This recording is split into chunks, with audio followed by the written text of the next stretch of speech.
What's going on, y'all? Welcome back to another episode of SwipaCam with one of your absolute favorites, Cody Roark from LockedOn Broncos. Y'all, I don't know if y'all been paying attention, but there's so much football content that we got to talk about. There's so many things we got to discuss. What's going on with the Denver Broncos signing Russell Wilson, DJ Jones, and Randy Gregory? And then we look up last night, see Devante Adams signing with the Las Vegas Raiders with Chandler Jones. The Chargers are looking like they're trying to make a move on defense, getting Khalil Mack and J.C. Jackson. And then the Chiefs just keep being the Chiefs. Sign Justin Reed as safety. Y'all, hey, we got to talk about it, man. This is back for another episode. Go ahead, hit the subscribe button. Cody, how you doing, my brother? How's everything going? Free agency has me super busy, man. I mean, obviously, outside of covering the Denver Broncos, I cover the rest of the NFL for Pro Football Network, and it is just nonstop trying to figure out what the heck's going to happen today. And usually a lot of these moves that have happened happen before I go live on air every single day.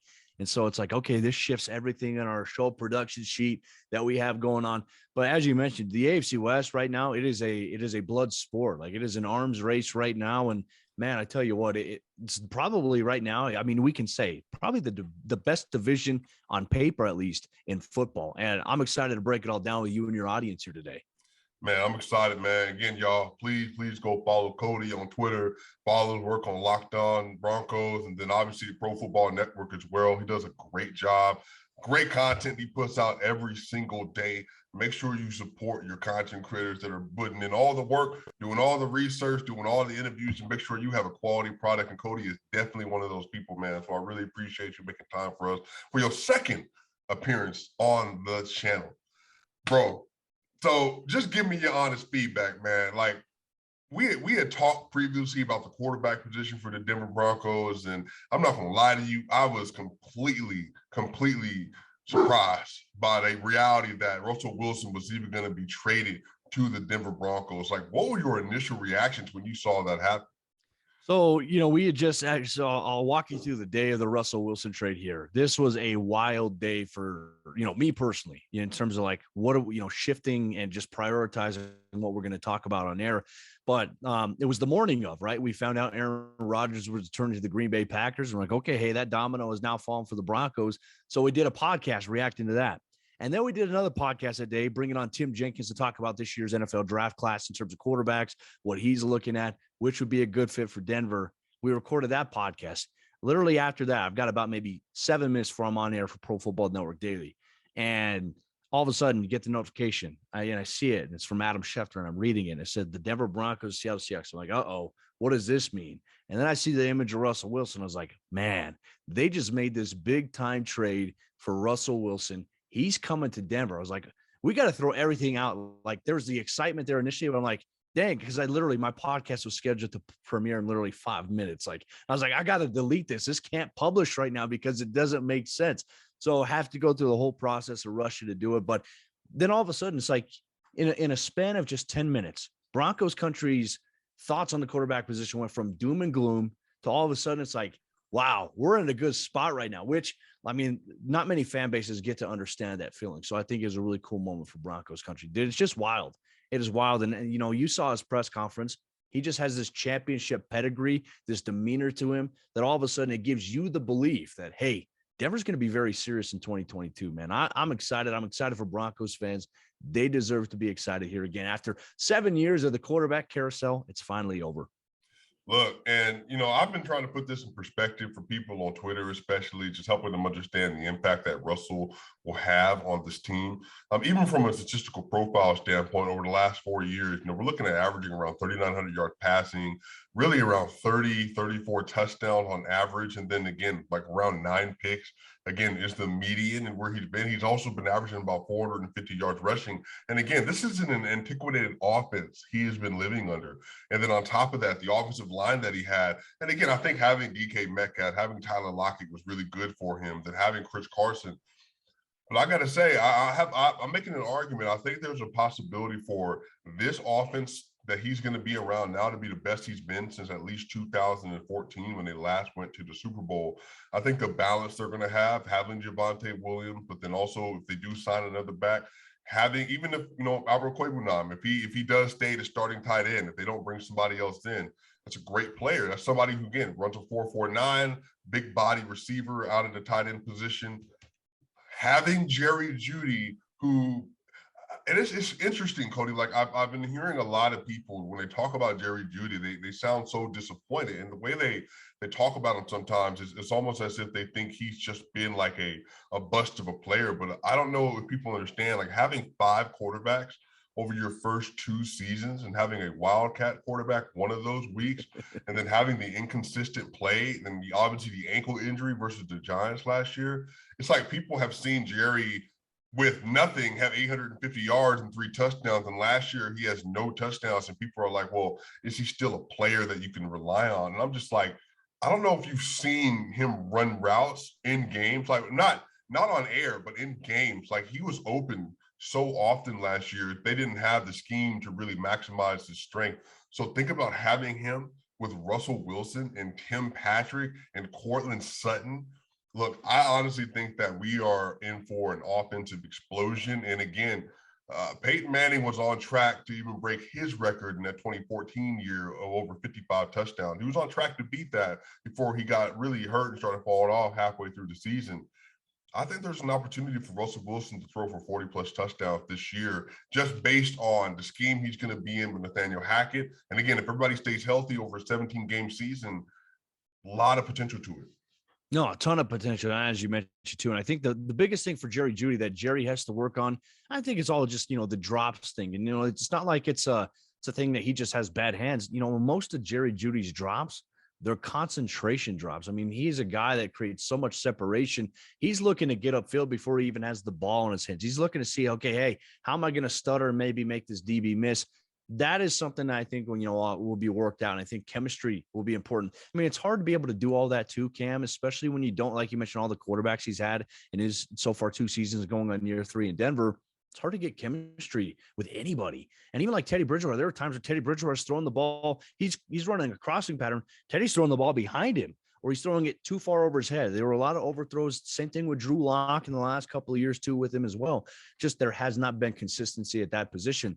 I think Jerry understands what he needs to do to continue to improve. And I know he's got a lot of big goals, but now it's like, okay, hey, you got Tim Patrick, Cortland Sutton, Jerry Jeudy, Albert O, like you mentioned. Albert O doesn't have to play inline tight end anymore. They brought in Eric Tomlinson to be the blocking tight end. They can now flex Albert O in the slot. They can put him on the outside. And Albert O's got to work on obviously drops as well. I know that that's one of the things that he struggled with in his career so far to date. But, man, Russell Wilson elevates everybody. And then you mentioned Devante. It's like the run game is there. The Broncos going to get a pass catching back in this year's free agency period, or the NFL draft that can help elevate that. It's like, it's going to be there. Look, I think the offense right now will become a very, very big focal part there. And Cam, there's a narrative I really want to shut down because I get so sick and tired of seeing this on social media. Everyone says, oh, well, Russell Wilson is the third, the second, the fourth best quarterback in the division. Who cares? Russell Wilson is not playing Patrick Mahomes, Derek Carr, Justin Herbert one-on-one. It's not he versus them. It's him versus the defenses. And yes, the defenses have made some moves in this division that have gotten better, but I think it's hard to say that the Broncos still don't have the best defense right now on paper inside the division. So it's like those quarterbacks have to go against arguably the best defense in the AFC West. So it's like the argument that I see on Twitter about that, Russell Wilson don't care about that. And I loved what he said. He said, in terms of the AFC West, I'm not afraid of anything. That's right. Like, I'm excited. Like, he's not afraid of anything. And you know what? I wouldn't want a quarterback on the team that I cover or that I root for that is scared of competition, bar none, simply. Like Sam Darnold was seeing goes against the Patriots. Russell Wilson don't see that. He's excited to take on Patrick Mahomes, Justin Herbert, Derek Carr, and these AFC West teams. I'm stoked about it. And I think people, again, just got to remember, it's not like he came out of the NFC East, or even NFC South. Like, he was playing against the NFC West, where they had the Cardinals with their vaunted defense, their great pass rush they had, where he was playing against the 49ers. Again, he's been playing with the 49ers since 2012. So we're talking about Bowman, Patrick Willis. We're talking about that fierce secondary they used to have, the hitters they used to have. And then, I mean, even their line was amazing for all those years. They had great pass rushing up until really 2016. Then they get Nick Bosa and all that. So, like, I think people have this misnomer. Like, the thing is that's going to help Russ is having the system with Nathaniel Hackett is that he's going to put him in position to be successful.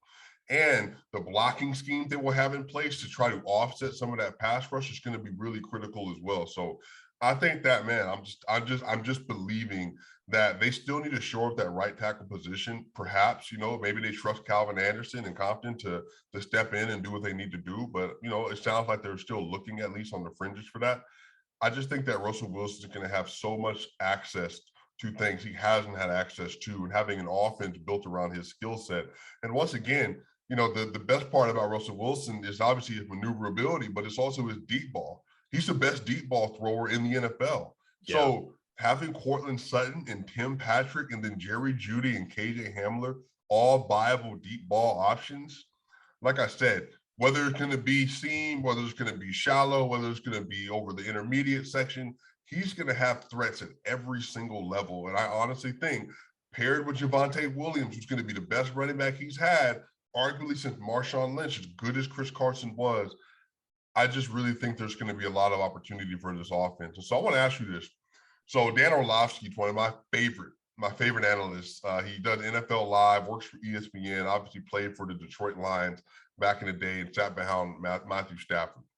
He came out and said that he thinks that the Denver Broncos can have the best offense in the AFC West.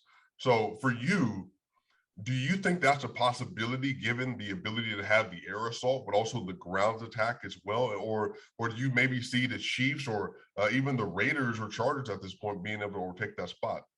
Well, I mean, I think that the Broncos offense, when you look at it right now, at least on paper, with all the talent and the personnel, I think it's well balanced, right? We talked about the run game with Devante. Now, Javante is not going to be the guy that Broncos country wants to get 27 carries a game. You don't want that, especially in a 17-game season. We're now seeing the NFL be more open to adding like more running backs. I think what worked out really well for the Broncos last year was Melvin and Javante together. They each finished the season with equal touches in terms of the ground game, which, you know what, the run game was very balanced with those two guys there. But, obviously Melvin Gordon wants to be the number one guy. And it's like, okay, hey, I understand where you're coming from, but I don't get it, especially when you can have a chance to have more success as a team. His biggest thing is money and also being the number one guy. So it's like, okay, hey, Javante gave the Broncos a spark. So did Melvin. So it's like, it's not necessarily about like, oh, I'm RB1. Like some people, that's important to them. So I don't think Melvin will be back in Denver. So I'll be very intrigued to see what they do there. But it's like all the weapons you mentioned: KJ Hamler, Jerry Jeudy, Courtland Sutton, Tim Patrick, Albert O. I'm sure they're going to even look at some more, especially some depth guys there, because you always have to have that. And I think the biggest hope here, Cam, is that if the Broncos offense stays healthy, I do agree with Dan. I think that they do have a really significant chance to have the best offense in the entire AFC West. I mean, it's very good. Like each offense will be, I think, in my opinion, I think it's going to be great. So for Denver to be in a position where they could have the best offense out of everybody in that division, I think is very appealing. Like it just speaks to the volumes of the talent and also the potential that is there. So switching over to the defensive side of the ball, what did you think about the Randy Gregory signing? Because obviously people were in Broncos country were hoping for perhaps Von Miller makes a reunion, but then he had 120 million reasons to go out to play for the Buffalo Bills. Then obviously Chandler Jones as well, but we ended up getting Randy Gregory, 29 years old. He said no to the contract offer with the Cowboys, sounds like due to some language stipulation, decided to come and wanted to play for George Paton and the Denver Broncos and Nathaniel Hackett. What do you think he is going to be able to do with this defense, especially paired with Bradley Chubb? Well, initially when I put the tweet out there, and this has been a stance that I've been firm on too, especially with Randy Gregory. When the news happened, I was like, I really hope Denver signs another edge rusher. So I'm not necessarily a huge fan of this move. People misinterpret that, and I probably should have provided a little bit more clarity on Twitter. But it's like, okay, you factor in Bradley Chubb, right? Bradley Chubb, the last couple of years, has been dealing with injuries and durability and being able to stay on the field. Randy Gregory has only started in 12 games out of 54 in his entire career in the National Football League. So it's like, it is in my opinion, I feel like it's a high risk, high reward possibility here for Denver. Now, if both these guys can stay healthy, I know for Randy Gregory, the last 3 seasons, he's been dealing with like an ailing knee injury, and he's been playing through it 2018, 2019, 2020. And then just in January, he had knee surgery to help clean that up. So that should be good for him. His pass rush impact, though, Cam, is significant. Now, everyone's going to be saying, well, he only had 6 sacks in 2021. We got to get to a point as a football consumer society, Cam, where we don't just look at stats. Like, we got to look at the bigger picture. Stats can be very misleading. They don't paint the full picture. So when somebody sees 6 sacks here, well, how many sacks did the Cowboys defense have in general? What was Randy Gregory's pressure rate? How many times did he pressure the quarterback? How many times did he have a hit on the quarterback, QB hits? Those are more important metrics there. And so here's just a little bit of a data point. 12 games for Randy Gregory in 2021 here, Cam. Guess how many pressures he had? 29. Unbelievable. That is ridiculous there. And not to mention a lot of his pressures, especially coming off of the offensive left side, the defensive right side, it created opportunities for the rest of the Cowboys defense to get sacks. Like, his pressure would come around, the tackle would have to command extra attention. Another guy would come home for the sack. That's exactly what you want. You want pressure on the quarterback. Randy Gregory provided that, and he also opened up opportunities for production from other guys. Micah Parsons too, DeMarcus Lawrence. Huge enough. And this Broncos defensive scheme, you got him opposite of Bradley Chubb, and then you have Draymond Jones, and then you have now DJ Jones and Mike Purcell. Oh my goodness, dude, the opportunities here for Denver, endless. Yeah. And I think that's the thing too. I think it was when we played against Green Bay a couple of seasons ago, and Von Miller, they were just talking about the effectiveness of pass rush. And one of the coaches had mentioned that, like, a lot of people have this idea that, like, sacks is the best number or the best representation for a pass rusher's value. But again, if you just look at the pass rush rate, your win percentage, double team percentage, but again, even just the impact on the QB throws, like, that's actually how you measure if somebody's successful or not. Well, Darius Smith is one of the best pass rushers in the NFL because, again, the amount of pressure that he puts onto the quarterback position. And again, sometimes you have lower numbers, but as you know, sacks are such a random thing. Chandler Jones had 5 sacks versus the Tennessee Titans last year in one game and had 5 the rest of the season. But, like, are we going to say that he wasn't an effective pass rusher for the rest of the season? Well, of course not. Again, when you get sacks, like even Bradley Chubb. So one of the reasons Bradley Chubb's rookie year that he graded out a little bit poorly on PFF is because they said that a lot of his sacks would come in bunches. And so he would have like 2 or 3 sacks a year, but then wouldn't have a sack, another time, but then even his pressure rate wasn't always that high.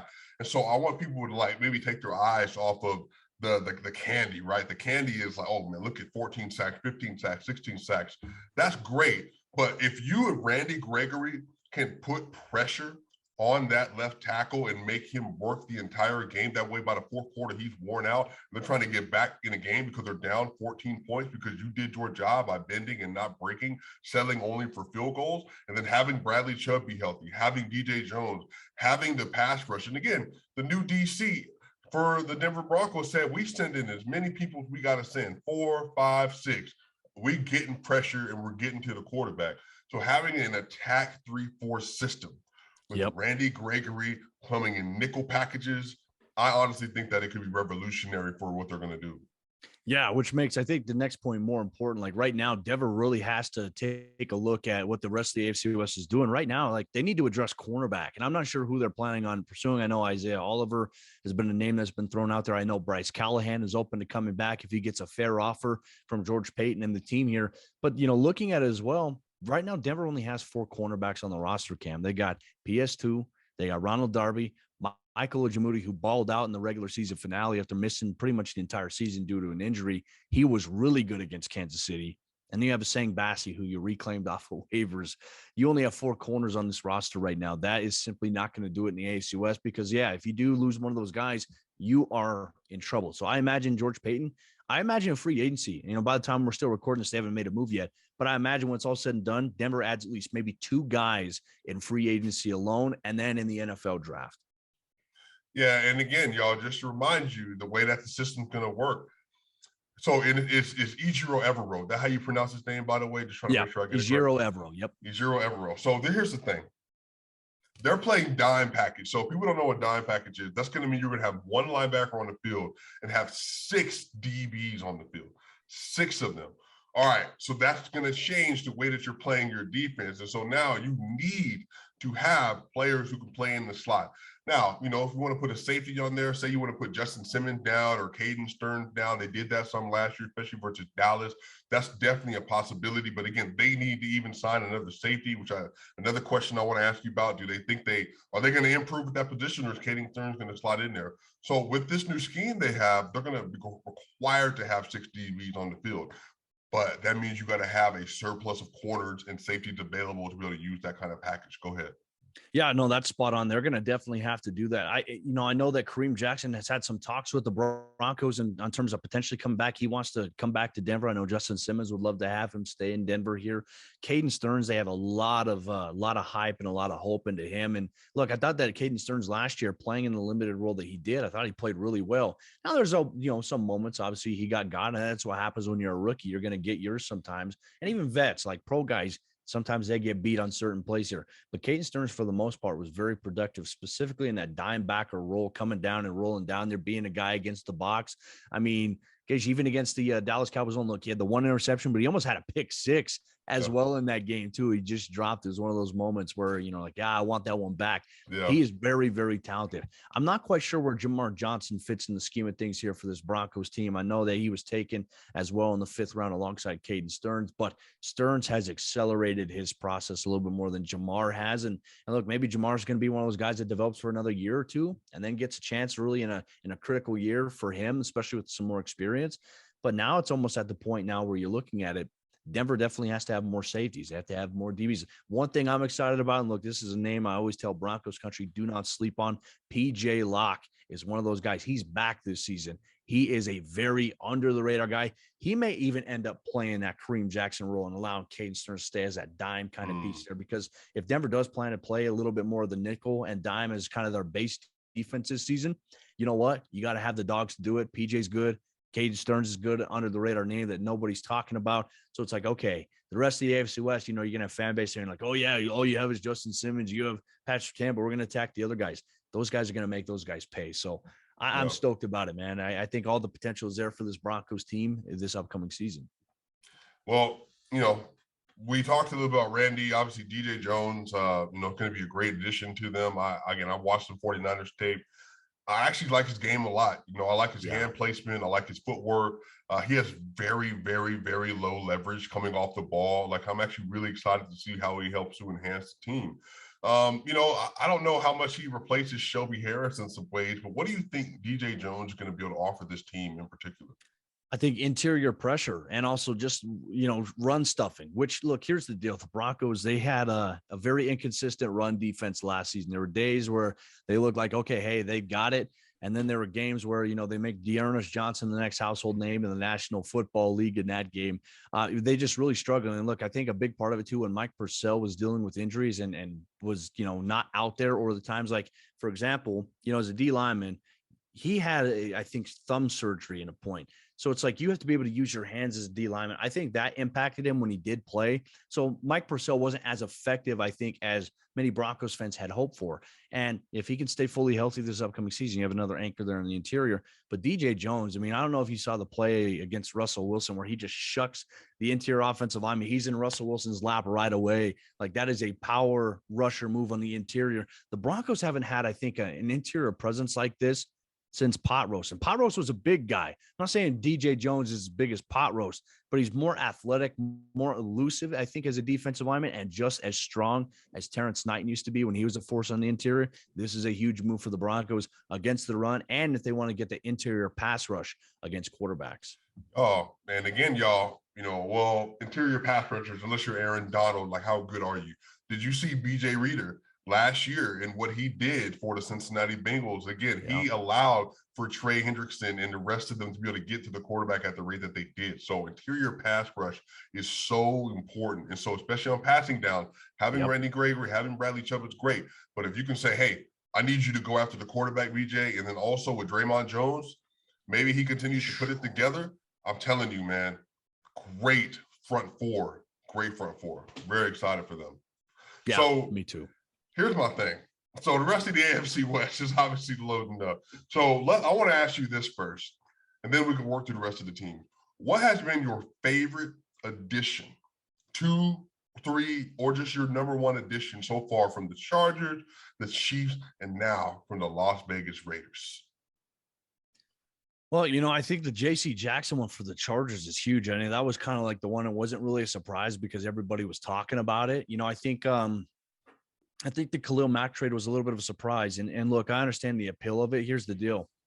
Between he and Joey Bosa, those guys have kind of struggled in the last couple of years with injuries. I know Joey Bosa has been dealing with concussions, which is obviously something you always got to take seriously. And then Khalil Mack, I know he had the major injury last season. And I think for him, he's going to an environment where I think he can kind of get back to where he used to be potentially. Then again, it's like that Chargers defense last year, Cam. They had Brandon Staley, who was the hottest name coming in. Oh my gosh, he's the head coach. He had the number one defense last year, runs the Vic Fangio defense. It was one of the worst defenses in the league. Like, it was a bad unit there. And if their defense could play any semblance of what they did in LA with the Rams just down the road the year prior, they probably would have made it to the Super Bowl this year. They probably would have made it to the postseason. They probably wouldn't have dropped so many games if they did. So that's appealing right there, I think, in terms of them sharpening up on the defensive side of the ball. We know the offense is talented enough as it is. I know offensive line for them, for the Chargers, is still a concern. Now go to the Raiders now, and you look at them. They're going to extend Derek Carr, which, look, I think that everyone in Broncos country, bags on Derek Carr, but Derek Carr has been a pretty good quarterback. And the Broncos have, out of all the quarterbacks in the AFC West, they have struggled the most against Derek Carr. Like, they've flustered Patrick Mahomes. They've flustered Justin Herbert. But Derek Carr has constantly been a thorn in their side for the last several years. And I can't think that can be overstated enough. Now you add in Devante Adams, who we know as the best wide receiver right now in all of football. He requires so much attention. And we saw the Baltimore Ravens exclusively play with a corner and a safety and an interior guy, pretty much delta covering him, and he still went off against the Baltimore Ravens. Right. Now you add him in the mix with Hunter Renfrow inside the slot, Darren Waller, who could be a tight end. He could be on the outside. That's dangerous right there. Like, that makes the Las Vegas Raiders, as much as Broncos fans hate to hear this, that makes them dangerous. The Kansas City Chiefs are the Chiefs. And really everything, too, Cam, has been set into motion. The AFC West is doing all of this because of one guy. Who is that? Patrick Mahomes. Ever since Patrick Mahomes and the Chiefs started lighting it up, everyone's like, how do you catch up with the Mahomeses? So Denver went out and they built their defense, but unfortunately the offense wasn't what it was. They got the guys in Jerry Jeudy and KJ Hamler back-to-back in the 2020 NFL draft, but they didn't have the quarterback that could get them the ball that can compete with Patrick Mahomes. Now it's just the arms race here. And it's almost like, hey, hold my beer. I'm going to do this. This AFC team's going to do this. Last night, it was obviously the Devante Adams trade to the Raiders. And then on the Chiefs side, they're going to rework the contract here of Tyreek Hill. They're doing that. They franchise tagged Orlando Brown Jr. Yeah, they brought in Justin Reed. I think that what they did to the Honey Badger was very wrong. I felt like they did him dirty. But you know what? I guess it is what it is. The business of the NFL side is very cutthroat. The Chiefs are in a unique position, though. I honestly believe that these other teams in the AFC West have done more, I think, to better their projections than the Chiefs have so far. So, I mean, you could take that for what you want. There might be Chiefs fans that, get pissed for me saying this, but I think maybe the Chiefs drop a little bit in the division right now. And I think this is the thing, people have this idea, like, they look at the Chiefs offense and they're like, there's historical precedent and how good they played. But I think if you actually dug into the film, they struggled very significantly last year. And the last time we saw the Chiefs play, they scored 13 points in the first half, didn't score the rest of the game because they don't have the running game to threaten you on a game-by-game basis. And again, as good as CEH might be, he's not that guy so far. We haven't seen it. I think if you maybe poll all four of the team, they have the worst rushing game of every single one of those teams because their scheme depends on Patrick Mahomes being able to do what he does with Tyreek Hill and Travis Kelce. And then Mecole Hardman every so often. So my whole thing is like, I think the Chiefs will still be very good, obviously. But if you're telling me you're relying on Frank Clark and Chris Jones, and then you're depending on Daniel Sorensen to be your best safety on the field, and we saw the issues he had in coverage last season, that defense is remarkably different without Tyrann Mathieu in the lineup. Huge. Justin Reed's a great player, though, so there is a really good chance that he could be a good replacement for him. I really like Snead on the corner. I like Fenton as well, so they got some decent corners. But I'm not going to lie to you. I'm just not – because if you're telling me that the Broncos, they have to play shell coverage against them to make sure they can't just throw it down the field to Tyreek Hill and throw it to Travis Kelce wherever he wants on the field and say, hey, beat us with your run game, beat us with your underneath stuff. Well, we've seen this with Patrick Mahomes. The Broncos have given him 2 of his worst games in his career over the last couple of seasons. They just didn't have the offensive output to threaten him at all, or they would have a awful special teams performance and giving up kick returns or punt returns or whatever else it might be. So I think having a good scheme, good coaching, and again, Cody, this is the thing. I feel like people are trying to convince themselves that Russell Wilson is not that guy. And Cody, I'm confused. Like, I'm honestly confused because I didn't realize that there was so much animus towards Russell in terms of, like, again, I'm watching ESPN, Booker McFarland talking about Russell Wilson. He's a good quarterback, not a great quarterback. So I don't know. He's the 3rd best quarterback in that division. I'm like, well, I understand why you like Justin Herbert, but like, we're really acting like Russell Wilson was like a B-level player playing for like an A-level system, and he was the one holding them back. If you watch the Seahawks play since 2014, whenever they needed someone to give them a comeback, make a play, 3rd down, it was always Russ. And again, y'all, Cody, I'm passionate about this because I've watched this for years. It didn't make any sense to me. So if you remember the last time the Denver Broncos played in Seattle, and not the preseason game, when Marshawn scored that touchdown in overtime, I remember watching Von Miller chase this man around the entire game, and they couldn't get to him. No. They could not get to him. Like, and he's so frustrating because he is just one of those quarterbacks, like, it doesn't matter, like, where you go. Now, then, they did play against the Seahawks in 2018, but this is when they played in Seattle. Again, I'm a little excited about this because I've been watching this man play for so long. I've watched him since he was at Wisconsin. So the idea that he's playing for the Denver Broncos with this level of talent, and you're telling me that 2 seasons ago he had 40 touchdowns and that offense, and y'all are worried about what he's going to do with this squad with Nathaniel Hackett, Cody, man. I'm telling you, they sleep, Cody. They are, man. You know, and this isn't a bold take, I don't believe, but it's like the Denver Broncos right now, they're getting for Russell Wilson coming in right now, they're getting a better quarterback than what we all thought when Peyton Manning was initially coming in for the Broncos at first. And obviously Peyton had the historic 2013 season. He had a pretty good, I would say 2012 season. But remember the Broncos, I believe they got us to like a 2-3, 2-4 start, if I'm not mistaken, in 2012 in Peyton's first year. And everyone's like, oh, this is the worst signing ever. Can't believe the Broncos did this. Denver is in a better place right now with Russell Wilson, I think, initially coming in than when they were when Peyton Manning was there. The talent is unbelievable. Peyton elevated everybody else. Russell Wilson, you know what? The talent is there, but he's going to elevate that talent even more. And the issue in Seattle, too, and I know you'll agree with me on this one, and this is where Russell Wilson's frustration came in. They were too conservative in the approach. They just wanted to pound the rock, run the ball, and they wouldn't open up the passing game a little bit for Russ when they needed to, specifically against attacking certain defenses. And how many times have we had to see Russell Wilson have to provide these miraculous type of comeback efforts here? Because he can do that. His ball placement, his trajectory, his understanding of the offense, how to attack defenses is top notch. Denver is getting an elite quarterback inside this division. I think if anybody's going to sleep on that, I can't wait to see what they say when he lights it up for Denver. Okay, let's think about this. Again, we're just having a conversation, Cody. Doug Baldwin, Golden Tate, Tyler Lockett, DK Metcalf. Are they all elite prospects? DK is an elite physical specimen, but he dropped to the 2nd round for a reason. He wouldn't think he had the route tree in his bag until he got to Seattle. Which of these players are more talented than Jerry Jeudy and Cortland Sutton? Now, you can make an argument for DK Metcalf, obviously, because of what he is. 4.3 straight speed. He can outrun everybody.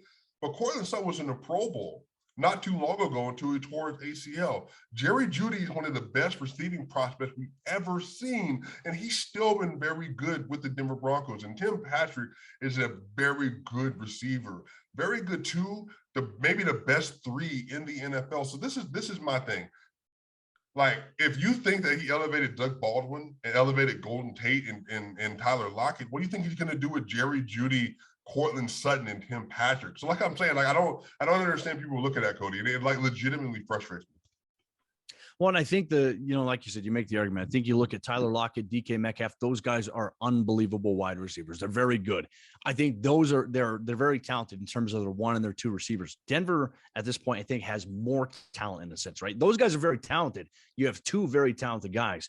Denver has four very talented guys with Cortland, Tim, Jerry, and KJ Hamler, who can offer the same type of deep downfield speed and that threat that we did see from Tyler Lockett. So it's like, yeah, you do see the amplification. And Albert O, I mean, you can make the argument this is probably the most talent that Russell Wilson has been around. Now, like I said, I mean, we talk about Doug Baldwin. Doug Baldwin was one of the most underrated dudes ever in the NFL, wide receiver. Loved watching that guy's tape. However, at this point in time, Denver, I think, has more, and they're younger, and they have a big ceiling right here going forward. And Russ, we talk about it too. My co-host Sarah Benger says on Lockdown Broncos, Russell Wilson is the tide that raises all the sails and all the ships inside the harbor there.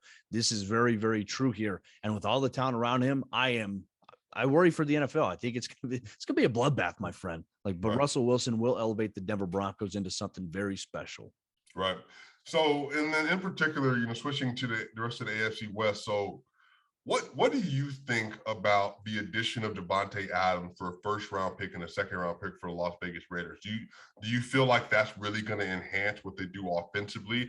And again, to your point, a lot of people sleep on Derek Carr because he's not the name brand per se, because he doesn't necessarily have that same ceiling as Patrick or Justin or Russell. But y'all, Derek Carr is a precision passer. That's why he works so well against the Denver Broncos, because he's not the type of quarterback that's going to gamble unnecessarily. He's going to take whatever is in front of him, and his ball placement is very good, especially from intermediate to shallow.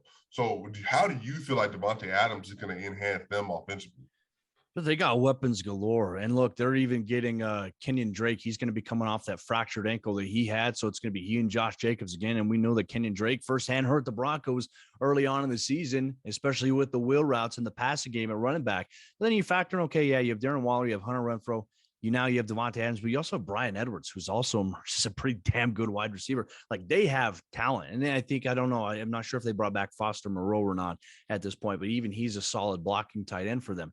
You look at the offensive line, they got some young pieces, some guys that they're growing there. But yeah, the Raiders are going to be a very tough team for the Broncos to face. I think they're going to be a tough team for the rest of the NFL to face. And it's really hard to kind of pinpoint maybe where everything stands with them, because you do factor in, how do you cover Darren Waller with his size and his speed? How do you cover Devante Adams with his ability to create separation? Like, he's got speed as well. Like, I think the Raiders offense got impacted last season once Henry Ruggs obviously, did what he did and obviously, put himself out of the NFL.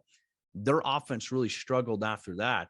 And so now you add in that dynamic where it's like, you don't necessarily need a big, fast, super, fast guy. Devante Adams is fast. He is very fast. And he's also he's the best separator in all of football. Like, it is unbelievable there, all the collective talent that they do have. And the Raiders are going to be tough, Cam. They're going to be one of the tougher teams that I think the NFL has to face here in 2022. Yeah, and I think, again, if you had to get the best and closest facsimile to what Aaron Rodgers is, it might be Derek Carr. Obviously, probably two-tier below Aaron Rodgers in terms of overall player. But again, the way they play, the type of ball placement they have, those shallow routes, man, some of those backside shoulder plays that Devante Adams is one of the very best in. I mean, again, that's going to be a problem. So to your point, yeah, you got Patrick Surtain, great, but look, man, you're going to need to have somebody that's going to be able to deal with Darren Waller. I know people, and again, we can talk about this too. It's the same thing with the Cooper Kupp effect, right? Cooper Kupp, people think when they think of Cooper Kupp, like he's just 5'10", white receiver, possession receiver, all this other stuff. But I'm trying to tell you, Cody, I've watched Cooper Kupp since Eastern Washington. Ridiculous. He's one of the best receivers I've ever seen in my life.